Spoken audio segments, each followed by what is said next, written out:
প্রিয় ভাইরা, আজকে আমরা যখন এখানে বসেছি আর আমরা কথা বলছি, দেশের অবস্থা ওই সময় খুব একটা ভালো না। কিন্তু আমরা 17 বছর রাজপথে আন্দোলন করেছি। এই 17 বছরে বিএনপি প্রায় 5,000 কর্মী নিহত হয়েছে, 5,000-এর উপরে কর্মী গুম হয়েছে। আমরা মানে আমাদের মতো লোক সহ, আমার বয়স তো এখন 75, আমাদের মতো লোক সহ আমার সামনে আমার যে কর্মী ভাইরা আছেন, এদেরকে সহ আমাদেরকে জেল খাটতে হয়েছে সময়ে, বছরের পর বছর, মাসের পর মাস। সর্বোপরি আমাদের নেত্রী, দেশনেত্রী বেগম খালেদা জিয়া, আল্লাহ তাকে হায়াত দরাজ করুন, উনি মৃত্যুর সঙ্গে পাঞ্জারে, আমি বলবো না, বলবো যে আল্লাহ রসুল রহমতে এখনো আমাদের মাথার তাজ হয়ে বেঁচে আছেন। আল্লাহ তাকে দীর্ঘায়ু দান করুন। আমাদের নেতা তারেক রহমান আজকে দীর্ঘদিন নির্বাসনে আছেন। উনি কিন্তু লন্ডনে বেড়াতে যান নাই, এই কথা আপনাদের নিশ্চয়ই মনে আছে। সাংবাদিক ভাই যারা ছোট ছিলেন, এত বছরে তো অনেক সময় পার হয়ে গেছে। উনি কিন্তু লন্ডনে প্লেজার ট্রিপে যান নাই, বেড়াতেও যান নাই। উনি লন্ডনে গিয়েছিলেন জেলবন্দি অবস্থায় চিকিৎসার জন্য।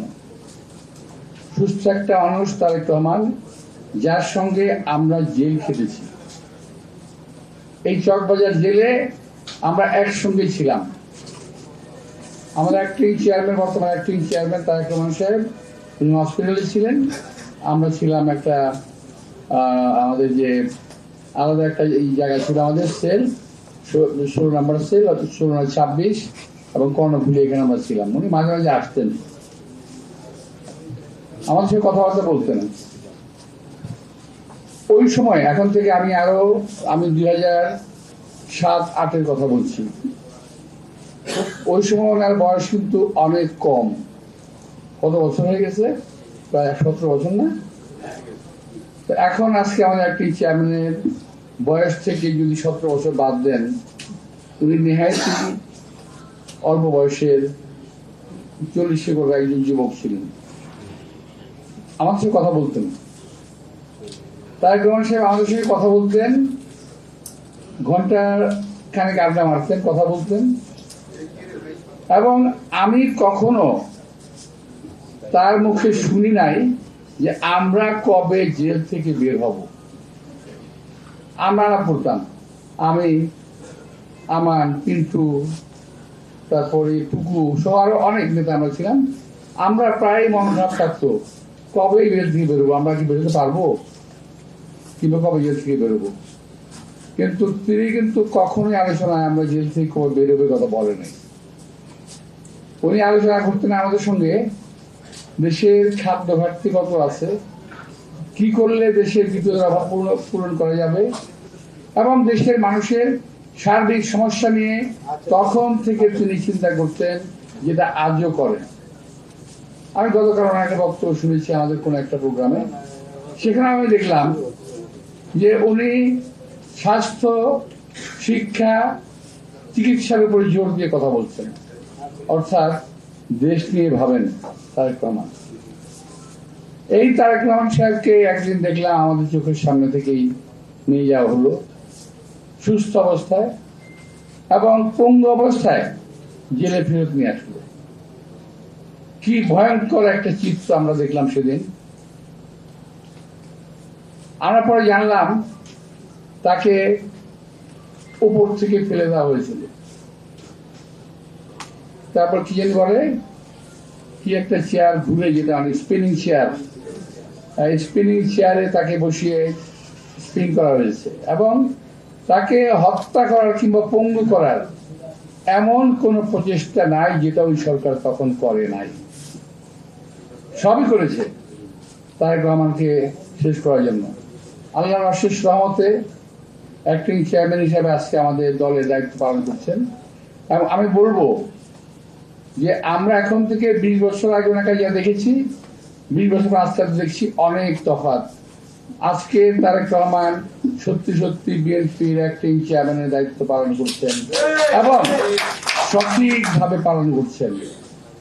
যারা একসময় তারেক রহমানকে পছন্দ করতেন না, তারাও আজকে বলতে বাধ্য হচ্ছেন যে তারেক রহমানের ভিতরে ম্যাচুরিটি এসেছে। বলে শুনতে ভালো লাগে আমাদের। আমি একটা ঘটনা বললাম, আমি বললাম না আপনার সাথে কথা বলবো, আমি ঘটনা বললাম। আজকে এখন একটা অবস্থায় এসছে আমাদের দেশের নির্বাচন না সংস্কার। ভাই, নির্বাচন না সংস্কার যদি আলাপ করি অনেক লম্বা আলাপ হবে, করবো দরকার পড়লে। কিন্তু ছোট্ট একটা কথা কি জানেন, নির্বাচনের বিকল্প শুধুমাত্র নির্বাচনই হতে পারে, অন্য কোনো কিছু হতে পারে না। নির্বাচনের বিকল্প নির্বাচন। এখন আমি বুঝি না, আমি কথা বললেই তো বলবো যে মেরি আব্বাস তো সংস্কার বিরুদ্ধে কথা কয়, সংস্কার চায় না। আরে ভাই না, আমাদের জন্য, নির্বাচনের জন্য, দেশের জন্য, দেশের মানুষের জন্য যেই সংস্কারটুকুর প্রয়োজন আমরা সেই সংস্কারটা চাই।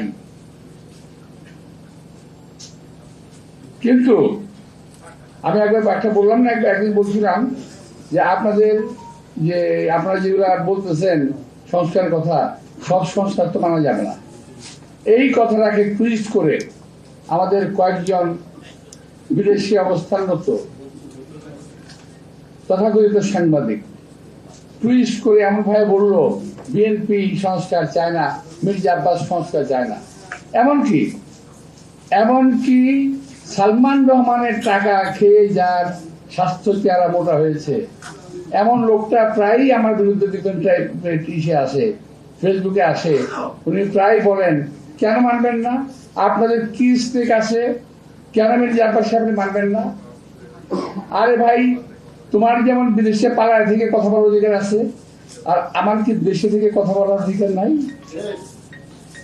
আমি এই দেশে থেকে মৃত্যুদণ্ড মাথায় নিয়ে, জেল জুলুম মাথায় নিয়ে, জেলে থেকে আমার সহকর্মীদের নিয়ে আমি জেলখানায় থেকেছি।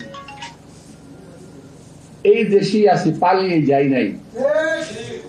আপনারা তো পালাই গিয়ে লম্বা লম্বা কথা বলতেছেন, আপনারা তো জীবনে কোনদিন দেশে আসবেন না।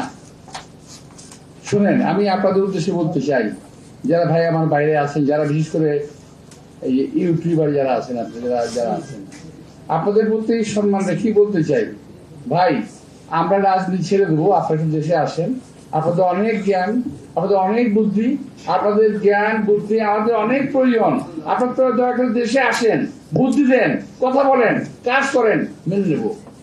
আমরা রাজনীতি করবো না, আপনারা আসেন না, দেশে আসবেন না, আবার চিৎকারে মানে কথা বলবেন, সমালোচনা করবেন, জাত গোষ্ঠী উদ্ধার করবেন। কিন্তু কেমন কথা হইল রে ভাই? মিথ্যা কথা বলবেন, অপপ্রচার করবেন, অপকথা বলবেন, কথা বলবেন, কুকথা বলবেন, একটা মানুষের চরিত্র হরণ করবেন। এগুলা কি? এগুলো কোনো গঠনমূলক কাজ না। আপনার দেশে বাইরে থেকে অনেক কিছু করতেছেন, করেন, ভালো, অনেক ভালো, আমাদেরকে অনেক ভালো লাগে। কিন্তু দেশের বাইরে থেকে এই দেশের রাজনীতিবিদদের চরিত্র হনন করার কোন অধিকার আপনাদেরকে দেওয়া হয় নাই। আপনারা বসে বসে চরিত্র হনন করছেন, মিথ্যা কথা বলছেন। তা আমি একটা কথার প্রসঙ্গে বলি, আমার ভাইরা যারা সামনে আছেন, আপনারা ফেসবুক চালান নাকি? চালান? জবাব দেন না কেন? জবাব নাকি ফেসবুকে উল্টো পাল্টা কথা রাখে, জবাব দিয়ে নিয়ে নেবেন, সোজা হয়ে যাবে। জবাব দেবেন, এগুলোর কিছু জবাব দিয়ে দেবেন যা আপনারা জানেন সত্যিকার কথা। ওরা তো টাকা কামানোর জন্য এগুলো বলে, বলুক, আপনাদের টাকা কামানোর কথা নাই, আপনার জবাবটা দিয়ে দেবেন, মানুষজন জানবে। তো প্রিয় ভাইরা, আজকে আমাদের দেশের যে বর্তমান অবস্থাটা, নির্বাচন সংস্কার, আমরা সংস্কারও চাই, আমরা নির্বাচনও চাই। কোন সংস্কারটা চাই? যেটা দেশের মানুষের জন্য প্রয়োজন। অপ্রয়োজনীয় সংস্কার, যেটা আরো বিপদ ডেকে আনবে, এমন সংস্কার আমাদের প্রয়োজন নাই, যেটা বিপদ ডেকে আনবে। এখন একটা জিনিস, এখন তো সরকার চলতেছে, একটা সরকার আছে ভালোই, আমরা কথা বললে তো আবার কত মুখে কত কথা হবে, কিন্তু আমি তো কথার মুখ সামাল দিতে পারি না ভাই। আমরা খেয়াল করলাম, এক ভাই বললো আমাদের ওই যে ন্যাশনাল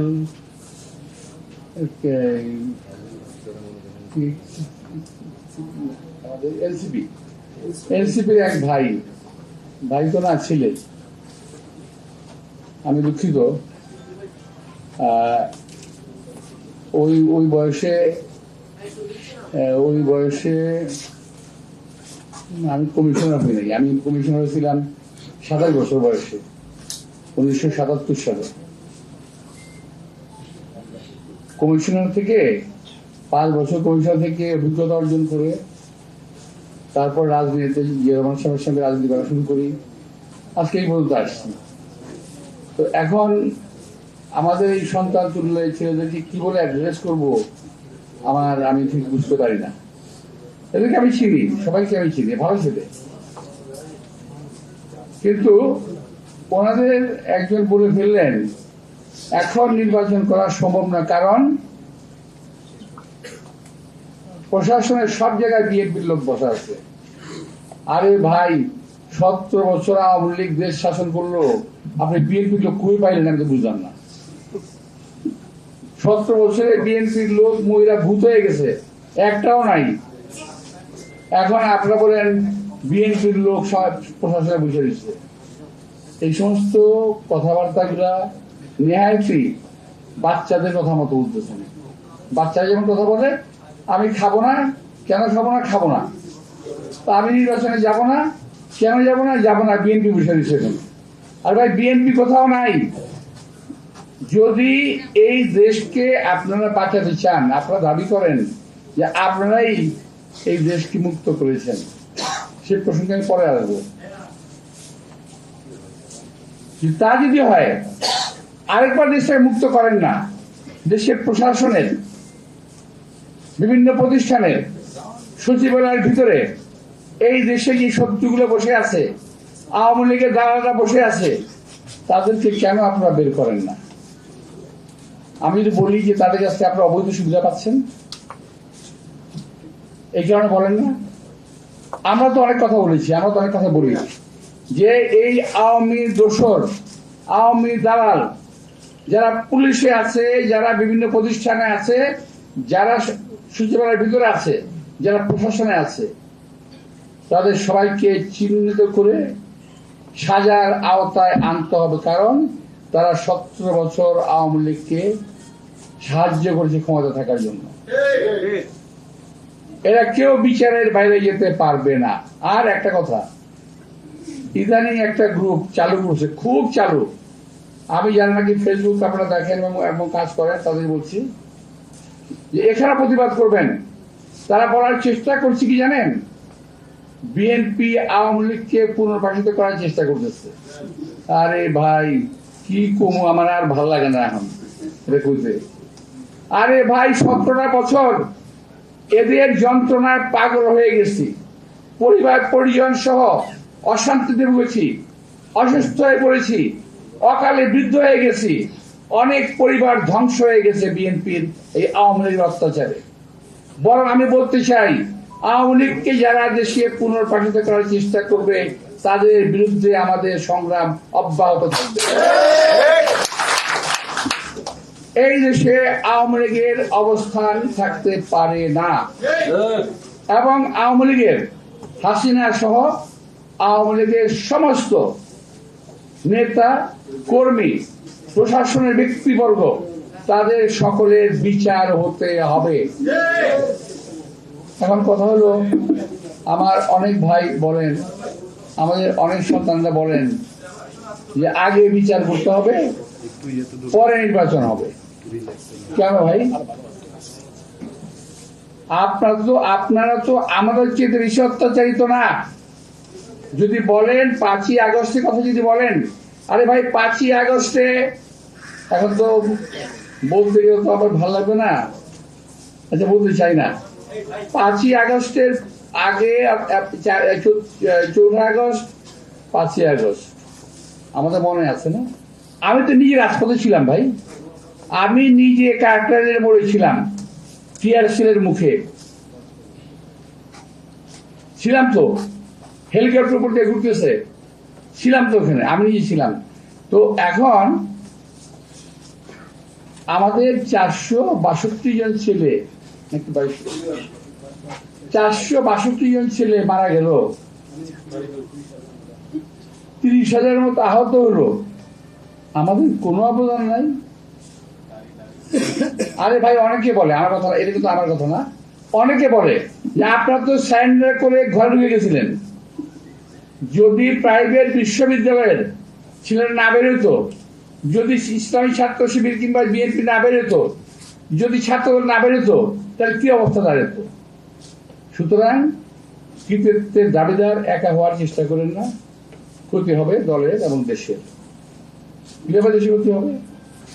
আমার দেশটা এখন একটা খুব খারাপ অবস্থায় আছে। আমাদের দেশের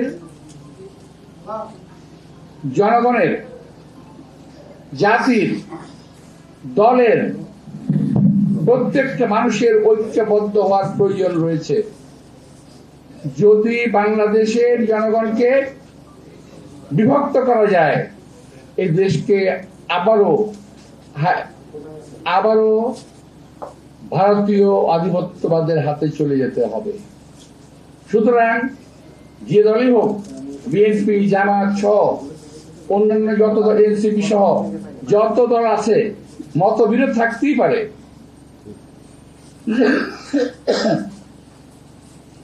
মতবিরোধ থাকতেই পারে আমাদের, কিন্তু জাতীয় স্বার্থে, দেশের স্বার্থে আমাদেরকে একটা কথা মনে রাখতে হবে, ঐক্যবদ্ধ থাকতে হবে।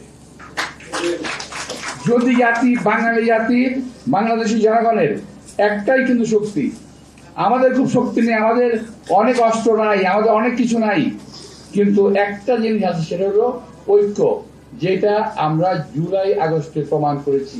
জাতীয় ঐক্য, এই দেশ থেকে স্বৈরাচারকে বিদায় করতে পেরেছি আমরা। আরেক পরীক্ষা হয়েছিল আমাদের কখন?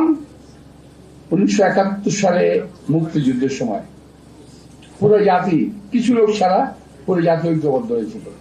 এখনো এই দেশের স্বাধীনতা, সার্বভৌমত্ব রক্ষা করার জন্য আমাদের যেমন ঐক্যবদ্ধ থাকতে হবে, তেমনি আমাদের বিপরীত শক্তি আমাদেরকে দ্বিধা বিভক্ত করার জন্য চেষ্টা করছে, সেদিকে আমাদের খেয়াল রাখতে হবে। প্রিয় ভাইয়েরা, আমি আবার ওই জায়গায় যাব, ওই যে সোশ্যাল মিডিয়া। এটা হলো যে এদের কাজ কি জানেন? শুধুমাত্র দেশের ভিতরে একটা অস্থিতিশীল অবস্থা, পরিস্থিতি তৈরি করে রাখা, যে কোনো অবস্থাতে। তো এদের কাছ থেকে সাবধান থাকবেন এবং প্রয়োজনে জবাব দিবেন। জাতি এবং বিবেক এখনো অন্ধ হয়ে যায় না, দু একজন লোকের কথায় সব শেষ হয়ে যায় না, শেষ হয়ে যাবে না। তো প্রিয় ভাইরা, আজকে আমাদের যে নির্বাচন ব্যবস্থা, এটা কিন্তু ধসে পড়া। এটাকে আজকে ডক্টর ইউনূস সাহেব ঠিক করার চেষ্টা করেছেন, ঠিক করছেন, নির্বাচন হবে। কিন্তু নির্বাচন নিয়ে কোন রকম ধোঁয়াশা সৃষ্টি করা যাবে না, যদিও এখন কিন্তু নির্বাচন নিয়ে একটা ধোঁয়াশা সৃষ্টি হচ্ছে। আমি আমার দিক থেকে বলতে পারি, আমার দিক থেকে, আমার যে পলিটিক্যাল, আমার যে অভিজ্ঞতা অ্যানালিসিস, এটা কিন্তু ভাই সাংবাদিক ভাই, আমি আবারও বলি, এটা আমার কথা, আমার দলের কথাও না, অন্য কারোর কথাও না। যা অবস্থা আমি দেখতে পাচ্ছি, আমি বলেছিলাম যে আপনাদের সব কথা তো মানা যাবে না। আচ্ছা বলেন তো, সবাই কি সব কথা মানছে? এই যে আলোচনা এই হচ্ছে এতদিন যাবত, সবাই কি মানছে? কেউ 10টা মানছে, কেউ 5টা মানছে, কেউ 15টা মানছে, এবং কারেকশন হচ্ছে। আর আমি যে এই কথাটা 1 মাস আগে বলছি, 2 মাস আগে বলছি যে আপনারা বলবেন, সেটা কারেকশন করবো। কারেকশন হচ্ছে এখন কথা বলেন না কেন? লম্বা লম্বা কথা বলতেছিলেন, যা বলি ঠিক বলি, এখনো বলছি যে এখন যে প্রক্রিয়া হচ্ছে, আমি ডাক্তার প্রফেসর ইউনূস সাহেবকে শ্রদ্ধা জানিয়ে কথা বলতে চাই। এই কয়েকদিন আগে একটা লোক নিয়ে হয়েছে, কিছু কিনা কি নাম, এই কয়েকদিন আগে শফিউর রহমান একজন লোক নিয়ে হয়েছে। তো এ তো আওয়ামী লীগের প্রোডাক্ট, আরো আওয়ামী লীগের প্রোডাক্ট কিন্তু আপনার ডাইনে ভাই আছে। আপনি একটু দয়া করে ওদের কাছ থেকে সাবধান থাকেন, ওরা কিন্তু আপনাকে ডিটেল করে ফেলবে। আমি আবারও বলছি, সচিবালয়ে 4 জন, নাম বলবো না আমি, সচিবালয়ের বাইরে একজন, আমি নাম বলছি না, সচিব মর্যাদায়, উনি সচিব ছিলেন, এরা 5 জন, এবং আপনার উপদেষ্টা পরিষদের কিছু লোক আপনারা কিন্তু সঠিক রাস্তায় চলতে দেবে না। আপনার সারা জীবনের অর্জন, আপনি নোবেল লরিয়েট, সারা বিশ্বের মানুষ আপনাকে শ্রদ্ধা করে, আপনার সারা জীবনের অর্জন কিন্তু এরা শেষ করে দেবে। এই কথা শুধু আপনাকে বলতে চাই। আমরা আপনার সম্মান রক্ষা করে দেশটাকে সুন্দর করতে চাই। এই দেশ সুন্দর হবে, আপনি সফল হবেন, এই দেশটা ভালো হবে। আপনার সফলতা আমরা চাই, আপনার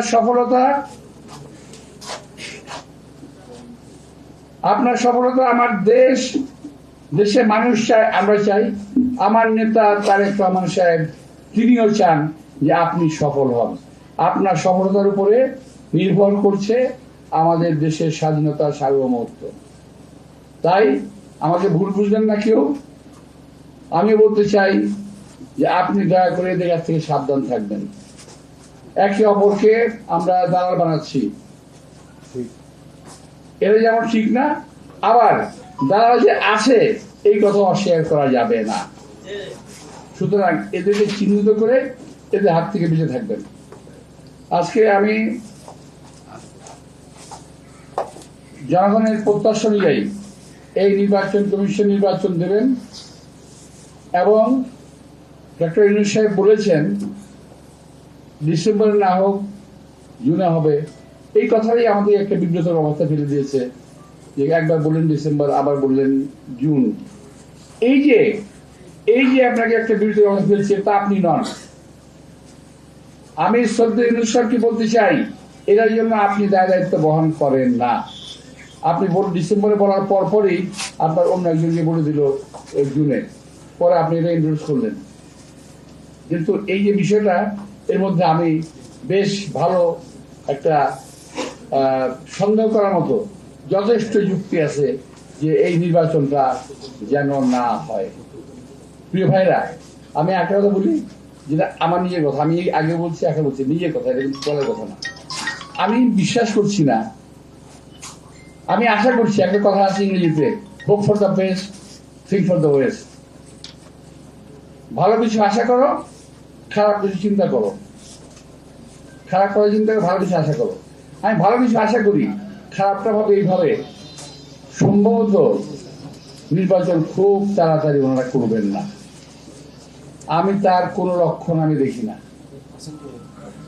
কয়েকটা দল যা শুরু করছে, এইটা না হইলে নির্বাচন হবে না, ওইটা না হইলে নির্বাচন হবে না, এইটা না হইলে নির্বাচন হবে না। যদি এগুলো হতো নাকি, নির্বাচনে কেমন হবে ভাই? কেউ কেউ বলেই ফেলেছেন যে আমরা নির্বাচনে যাব না। আরে ভাই, কয়েকদিন আগে হলে আপনার নির্বাচনে গেলেই কি না গেলেই কি, আমরা অসীন্ত কেদা বাংলাদেশে, মানে আপনারা নির্বাচন যাবেন না, ধমক দেন, কোনো লাভ নাই। আমার মনে হয় নির্বাচনটা যথাসময়ে আমরা আশা করতে পারি। আমি খারাপ কথা বললাম যে hope for the best, think for the West, আমি খারাপ কথা বললাম, খুব দ্রুত নির্বাচনের সম্ভাবনা কম। আর ভালো কথা বললাম যে আমি আশা করছি নির্বাচনটা হবে।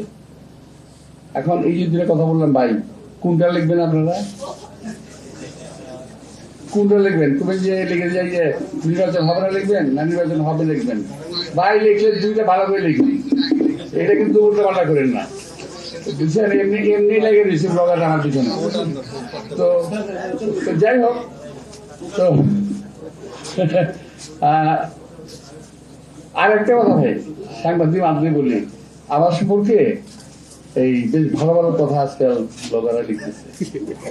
তো এখন আমি মনে মনে খুব চিন্তা করলাম, বেটারা আমার বিরুদ্ধে অনেক কথা লিখতেছে, খুব আজে বাজে কথা লিখতেছে, মনটা খারাপ হয়ে যায়, আসলে খারাপ হয়ে যায়।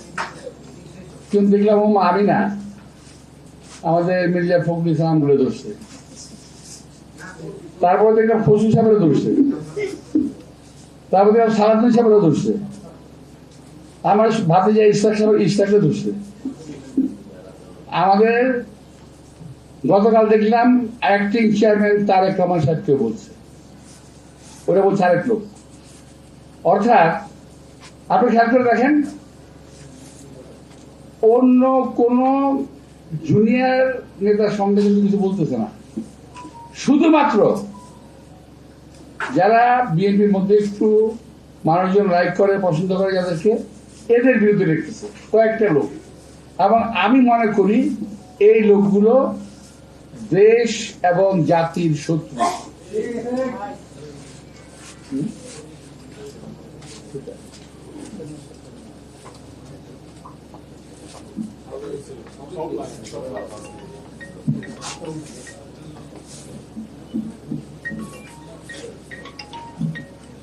এটা তো হলো দাবি দেওয়ার মধ্যে পড়ছে। স্থানীয় সরকার নির্বাচন নিয়ে তো অনেকে বলে স্থানীয় সরকার নিয়ে নির্বাচন না হলে অন্য নির্বাচন হবে না।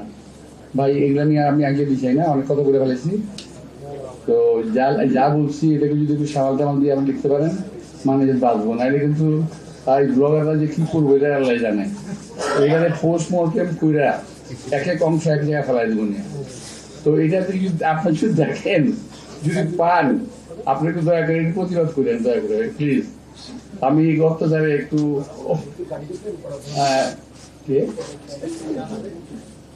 আমি একটু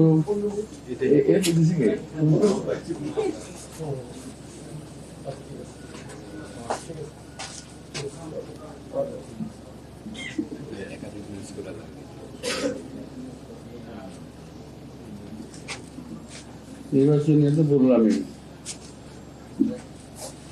নির্বাচনের কথাটা বলছি আমি ভাই একবার, তুমি হলো না এগুলো নিও, আমার আমি সে তোমার পারি। হ্যাঁ, যাই হোক। তো এখন আরেকটা বিষয় হলো কি, অবিভক্ত ঢাকার মেয়র ছিলাম না এক সময় আমি। তো আমার মনে হয় খারাপ চালাইনি ওই সময়, আল্লাহর রহমতে। মানে এখন যে আপনারা দেখতেছেন না যে কামান দিয়ে মশা মারতেছে যে, আচ্ছা ধরেন এই কামানগুলি না থাকতো এখন কি হতো? এই কামান কিন্তু আমি আনছিলাম ইম্পোর্ট করে শিবা গেইকি এবং রোল্যান্ড কোম্পানি থেকে, আমি আনছিলাম 50টা প্রথম। এদের খবর কিছু জানতো না। তো অবিভক্ত ঢাকার মেয়র ছিলাম আল্লাহর রহমতে, এটা অত্যন্ত গর্বের বিষয়। ওই ঢাকাকে দুইটা ভাগ করলো, এবং এটা আমার মনে হয়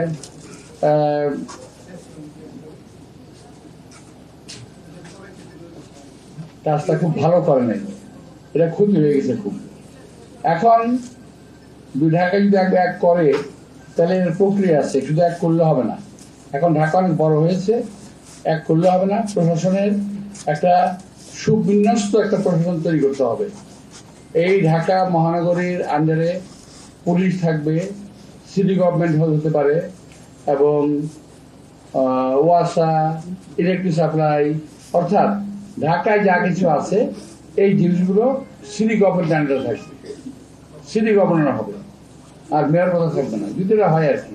এটা অফ দি রেকর্ড বললাম, এটা যেহেতু আমাকে লেখা গিয়ে কথা বললাম।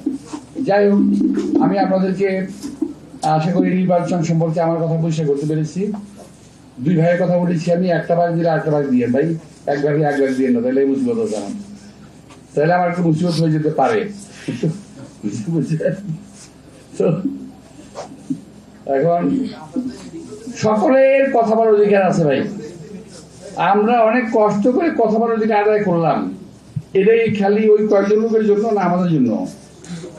আমাদের কথা বলার অধিকার আছে, আপনাদের কথা আপনারা বলেন, আমি বলছি সত্যি কথাটা বলেন, মিথ্যা কথা বলে কারো চরিত্র হরণ করেন না, যেটা সত্যি সেটাই বলেন। আপত্তি কিছু নাই, কিন্তু মিথ্যা কথা বলে কিছু কিছু লোক আছে বিশ্বাসযোগ্য মিথ্যা কথা বলতে পারে। এই বাংলাদেশ বুঝছেন, বিশ্বাসযোগ্য মিথ্যা কথা কিন্তু আপনি বিশ্বাস করতে বাধ্য।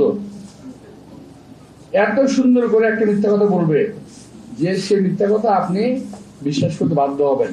তো আল্লাহ তাআলা তাদের গুণ দিচ্ছে, তারা বিশ্বাসযোগ্য মিথ্যা কথা বলতে পারে, তারা বিশ্বাসযোগ্য কাগজপত্র তৈরি করতে পারে ওখানে বসে বসে, কিন্তু তারা দেশে আসার কোনো সুযোগ তারা পায় না। এখন আমি তো বুঝলাম না, এখন তো দেশ স্বাধীন, সমস্ত মামলা নিয়ে আসামিরা বিদেশ থেকে ফেরত আসছে বাংলাদেশে, আপনারা কেন আসেন না রে ভাই? আপনারা কেন আসেন না দেশে? আপনাদের তো দেশের প্রয়োজন। আমি বলতে যাচ্ছি, এই দেশের মানুষের আপনাদের যে প্রয়োজন আছে, আপনারা আসেন, আপনারা এসে রাখতে পারেন, কথাবার্তা বলেন, কাজ করেন, অনেক কাজে লাগবে, কিন্তু আসেন না কেন ভাই? এই জবটা একটু দিয়ে। আমি আপনাদের সবাইকে আন্তরিক শুভেচ্ছা এবং ধন্যবাদ জানিয়ে এতক্ষণ পর্যন্ত আমার প্রলাপ শোনার জন্য আপনাদেরকে আমি আবার ধন্যবাদ জানিয়ে বক্তব্য শেষ করছি। আল্লাহ হাফেজ।